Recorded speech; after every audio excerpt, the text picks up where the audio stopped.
In this video tutorial, you will learn how to disable Gutenberg editor in WordPress.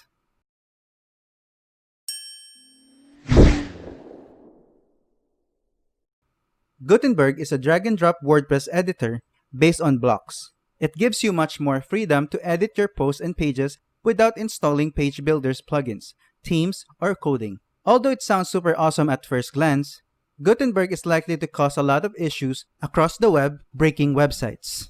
Since it is going to become a part of the WordPress core, the most likely cause of troubles will be outdated plugins and themes. There are two methods to disable Gutenberg. First is by installing a classic editor plugin, and second is by installing the Disable Gutenberg plugin. Let's start by installing the classic editor plugin. In your WordPress dashboard, go to Plugins, then click on Add New.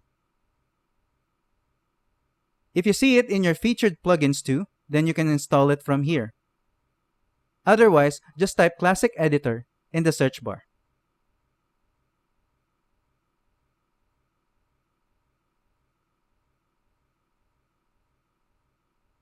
This is the plugin. You can see that this plugin is very highly rated, and you can check here if it is compatible with your version of WordPress or not. Then click on Install Now to start the installation. After the installation is complete, this button will change to Activate. Click on it to activate the plugin. Once the plugin is activated, you should be able to use the classic editor when you create a new post or page. The second method is to use the Disable Gutenberg plugin.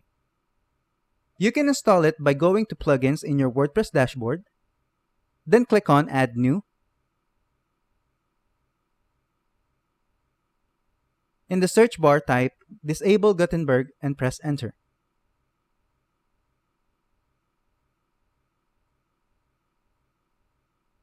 This is the plugin. You can see that this plugin has a very good rating, and you can check here if it is compatible with your version of WordPress or not. Then click on Install Now to start the installation. After the installation is complete, this button will change to Activate. So click on it to activate the plugin. Once the plugin is activated, go to Settings, then click on Disable Gutenberg. See if the Disable Gutenberg Everywhere setting is on. If yes, then good. Otherwise, turn it on and click on Save Changes. Now go to Posts and click on Add New. As you can see, the Gutenberg editor is now disabled. This is how you can disable the Gutenberg editor and get the classic editor back. That's it for today's video. If you have any questions or comments, please leave them in the comment section below. And if you like this video, please click on the like button. If you're new to our channel, hit the subscribe button and the bell icon so you don't miss any of our future videos. Thank you for watching and see you in the next one.